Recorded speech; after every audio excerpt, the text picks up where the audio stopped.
പ്രണവിനെ കാണാതായപ്പോ മുതല് ഞാൻ ഇതിനെക്കുറിച്ച് ആലോചിച്ചതാ. സർവ്വ സ്വത്തിന്റെ അവകാശമുള്ള പ്രണവ് ജീവിച്ചിരിക്കുമ്പോ തന്നെ ഒന്നും കൊടുക്കാതിരിക്കാനുള്ള വഴി നോക്കിയവരാ അവര്.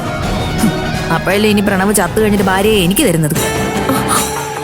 അയ്യോ, അപ്പൊ ഒന്നും കിട്ടൂലേ? അമ്മ അത് വിട്. പ്രണവ് ജീവിച്ചിരിക്കാന്നുള്ളത് ഇപ്പൊ എന്റെ ആവശ്യമാ. അതൊക്കെ പോട്ടെ, ഞാൻ പറഞ്ഞ പ്ലാൻ എന്തെങ്കിലും അമ്മ ചെയ്താ അത് പറ. അതൊക്കെ നീ വിളിച്ചു പറഞ്ഞ അപ്പൊ തന്നെ ഞാനത് ചെയ്തിട്ടുണ്ട്. നിന്റെ അച്ഛന്റെ ഫോൺ എടുത്ത് അതിൽ നീ പറഞ്ഞതുപോലെ ഓട്ടോമാറ്റിക് കോൾ റെക്കോർഡർ ഓൺ ചെയ്തിട്ടുണ്ട്. മതി, അത്രയും മതി. എന്തായാലും അച്ഛൻ നിധിയെ വിളിക്കും. അവൾ അങ്ങേരോടുള്ളതൊക്കെ തുറന്നു പറയുകയും ചെയ്യും. ആ കോൾ റെക്കോർഡ് എടുത്ത് കേട്ട് നോക്കിയാ പ്രണവ് എവിടെയുണ്ടെന്ന് കൃത്യമായിട്ട് കണ്ടുപിടിക്കാം. അത് ശരിയാ. അവര് തമ്മിൽ എന്തായാലും കാര്യങ്ങൾ വിശദമായിട്ട് ചർച്ച ചെയ്യും. നിധിയോ അടങ്ങിയിരിക്കുമെന്ന് എനിക്ക് തോന്നുന്നില്ല. ഗൗതമകത്തായ സ്ഥിതിക്ക് രണ്ടും കൽപ്പിച്ച് അവളും ഇറങ്ങും. ഇനി നമ്മൾ നോക്കേണ്ടത് ഗൗതം ജയിലിൽ നിന്ന് ഇറങ്ങാതിരിക്കാനാ. അതൊരു പ്രധാനപ്പെട്ട ഉത്തരവാദിത്വമാണ്.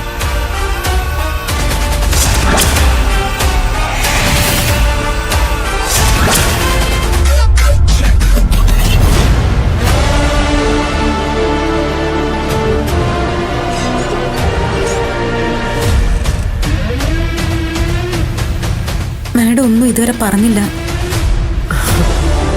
നിധി പറഞ്ഞ കാര്യങ്ങളൊക്കെ ചേർത്ത് വെച്ച് ഞാനൊന്ന് ആലോചിക്കായിരുന്നു. ശിവപ്രസാദ് സാറ് മാഡത്തിനോട് കാര്യമൊക്കെ പറഞ്ഞു കാണുമല്ലോ. സാറിന് ഗൗതമിനെ പേഴ്സണലി അറിയാം. ശിവപ്രസാദ് സാർ എന്നെ വിളിച്ചിരുന്നു. ഗൗതം ഒരു കാരണവശാലും ഒരു ക്രിമിനൽ ആക്ടിവിറ്റീസിലും ഇടപെടുന്ന ആളല്ലെന്നും പറഞ്ഞു. ഇതിന് പിന്നിൽ CKC എന്നൊരു ബിസിനസ്മാനാ. പ്രണവിനെ ഒളിപ്പിച്ചിരിക്കുന്നതും അതിന്റെ പേരിൽ ഗൗതമിനെ ജയിലിലാക്കിയിരിക്കുന്നതും ഒക്കെ അയാൾ തന്നെയാ. എങ്ങനെയെങ്കിലും ഗൗതമിനെ ഒന്ന് പുറത്തിറക്കണം മാഡം. ഞാൻ FIRന്റെ കോപ്പിയും വായിച്ചു നോക്കി. പ്രണവിനെ ഗൗതം പിടിച്ചുകൊണ്ടുപോയി എന്നതിന് ഫസ്റ്റ് ഇൻഫർമേഷൻ എന്ന് പറയുന്നത് SIയിൽ നിന്ന് തന്നെയാണ്. SI സുരേഷ് തന്നെയാണ് അതിന്റെ ദൃക്സാക്ഷിയും. രണ്ടാമത്തെ പ്രോബ്ലം എന്ന് പറയുന്നത് ഡൽഹിയിലേക്ക് പ്രണവ് കൊണ്ടുപോകാൻ തയ്യാറാക്കി കൊണ്ടുപോയ ബാഗ് അത് നിങ്ങളുടെ വീട്ടിൽ വെച്ച് ഗൗതമിന്റെ കാറിൽ നിന്നാണ് കണ്ടെടുത്തത്. അതിന് ഈ പറഞ്ഞ SI സുരേഷും പ്രണവിന്റെ ഭാര്യ ശിവാനിയും വിറ്റ്നസ് ആണ്. കോടതിയിൽ ജാമ്യാപേക്ഷയെ എതിർക്കുമ്പോ പോലീസ് കസ്റ്റഡി ആവശ്യപ്പെടില്ല എന്ന് വെച്ചാൽ ഇനി കസ്റ്റഡി അപേക്ഷ കൊടുത്തെന്നിരിക്കും. സംഗതി മാൻ മിസ്സിംഗ് കേസാണ്. കോടതിക്ക് കണ്ണും പൂട്ടി ജാമ്യം തരാൻ പറ്റില്ല നിധി.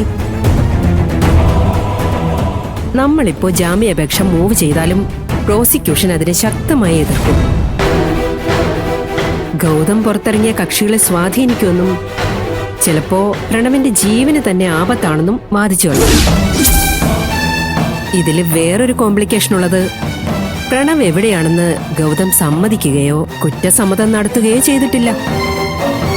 അപ്പൊ പിന്നെ ഇനിയും ചോദ്യം ചെയ്യല് വേണ്ടിവരും. സോ പെട്ടെന്ന് റിലീസ് ചെയ്യാന്ന് പറയുന്നത് നടക്കുമെന്ന് തോന്നുന്നില്ല. നമുക്ക് ഒരു വഴിയുമില്ല മാഡം. വെറുതെ ഒരു ജാമ്യാപേക്ഷ വെക്കാമെന്നേ ഉള്ളൂ. പ്രണവിനെ കുറിച്ച് കൃത്യമായ എന്തെങ്കിലും ഒരു അറിവ് കിട്ടാതെ ഒരു കാരണവശാലും കോടതി ജാമ്യം അനുവദിക്കില്ല.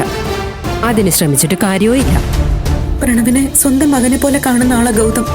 അവനെതിരായിട്ട് ഗൗതം ഒന്നും ചെയ്യില്ല. നിധി പറയുന്നതൊക്കെ യാഥാർത്ഥ്യങ്ങളായിരിക്കാം. പക്ഷേ കോടതിയെ ബോധ്യപ്പെടുത്താൻ അതൊന്നും പോരാ. ഗൗതമിന് ജാമ്യം കിട്ടണമെങ്കിൽ പ്രണവ് ഒളിവിൽ നിന്ന് പുറത്തു വന്നേ പറ്റൂ. ഞാനെന്നല്ല, ഏത് വക്കീലും ഇത് തന്നെ പറയൂ. വേറെ വഴിയില്ല നിധി.